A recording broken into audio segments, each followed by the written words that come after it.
And now it's time for our overlooked nostalgic DVD of the week. And having just come off of Rise of the Guardians, it strangely reminded me of another film that I had kind of forgotten about. So it's nostalgic in that sense. It's not that old, but it's forgotten. And my pick of the week is Bolt.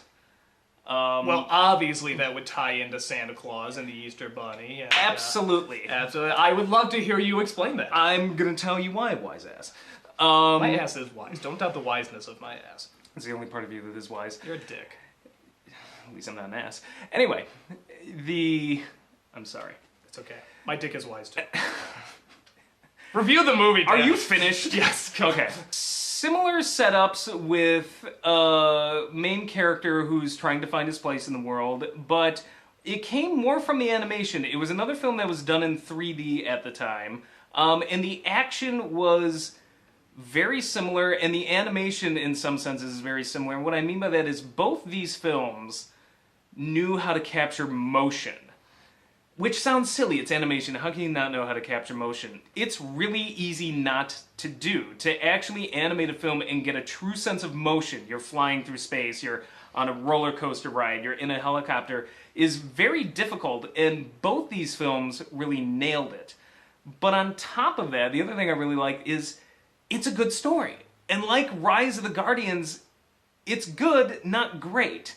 And I know that sounds like I'm downplaying the movie, but something you have to keep in mind is, much like, I think animated films are better nowadays, generally speaking, but occasionally you get these sort of ruts, and Disney at that time, not really making good movies. With the exception of Pixar, but their CG department was definitely pretty... With the exception of Pixar, which then they would dump, then they went back, then they... Yeah, this wasn't the process when I think they were getting rid of them. Yeah, that was a smart move.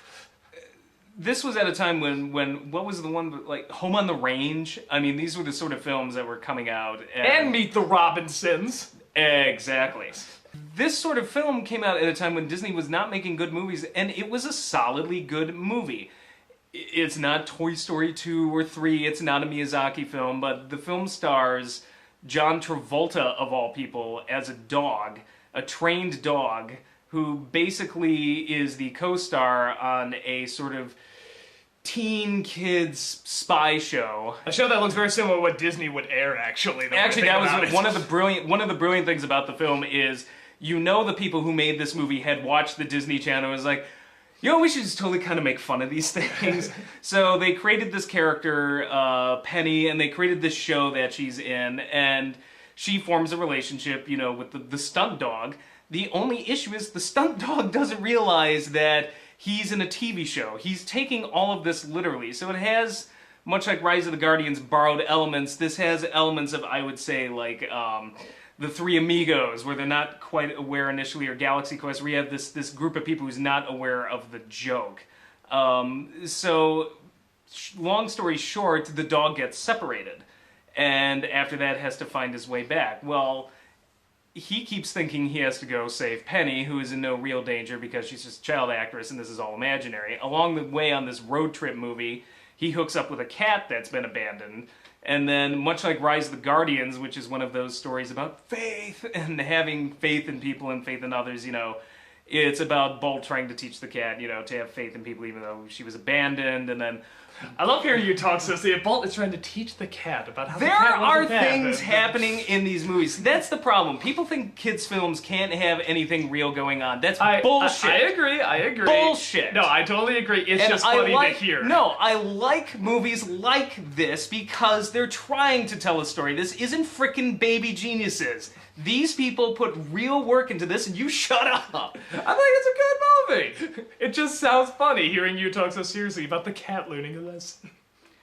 Anyway, at the very end, there's a big roller coaster chase, and Miley Cyrus sings a song.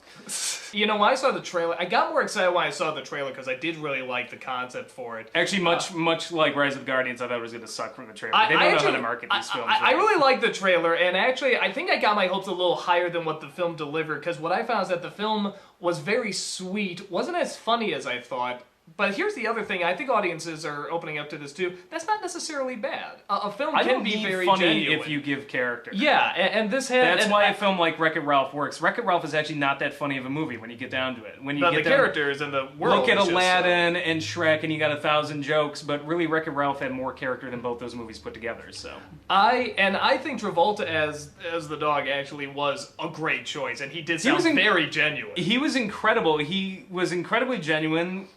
Whatever Cyrus XYZ was in that movie, she was great. I forgot who played the cat. Do you remember? I just know she's from Curb Your Enthusiasm. I forget her name. She was excellent. The Sorry, hamster. actress. The hamster in some parts of the film do feel padded. So that is the one reason why I don't think this film got as much recognition as it deserved, because becoming a road movie, it does kind of meander a bit, but I think the strong moments in it are really strong. It touches on three things. You got abandonment with the cat.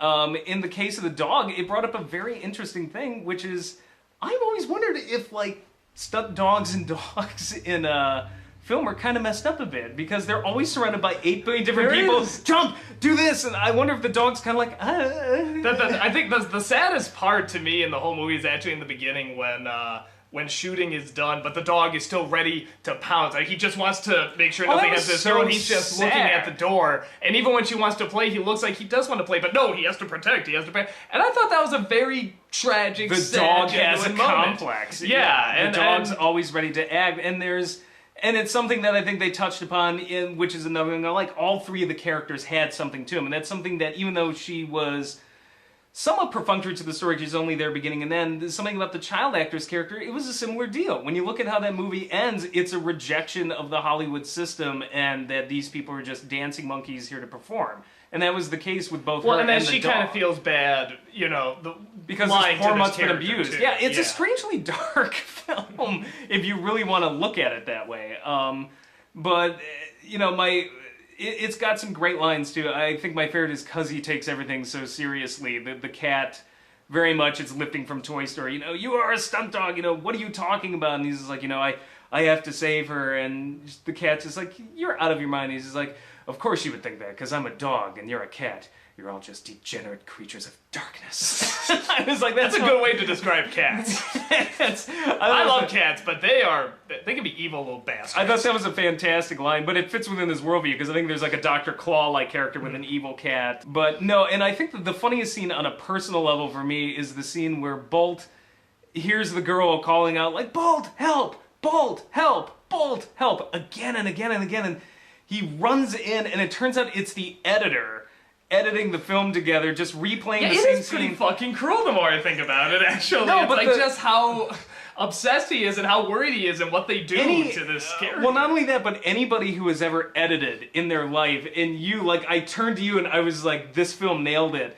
The editor's just sitting there, just click, click, munching his Doritos, click, click, "Bolt, help! Bolt, help!" And he just keeps clicking this scene again and again, looking for the right exact second to cut, or going through alternate takes. That, living with you for a while, that was it. Like, I just remember looking at you, like, my God, that's just your life. Except they cut out the scene where his... Except they cut out the hours and hours of it. Well, no, and they cut out the scene where the editor's version of Adobe Premiere crashes, and then he punches a hole through the wall. Not that you would know. That was a good deleted scene. I wish they kept that in. But yeah, overall, it's a really good film. It's very funny. It's got a lot of heart. It's got a lot of character. And it's got a good story. And it reminded me of Rise of the Guardians as a good film, not a great one, but one that, much like Rise of the Guardians, I'm predicting may be overlooked in the future. I hope it isn't, but... You know, I think it's gotten overlooked. I think it deserves a shot, so. It is a decent film. It is a lot of fun. So, it is on DVD. Go check it out. Oh, and one last thing. A great use of 3D.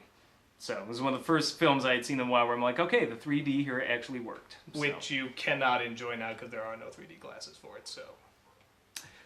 Sorry? They have 3D televisions. But they suck. Okay. They do suck. Don't get a 3D television. Just... Why would you do that? Some people like 3D. Some people actually like watching their money spontaneously combust.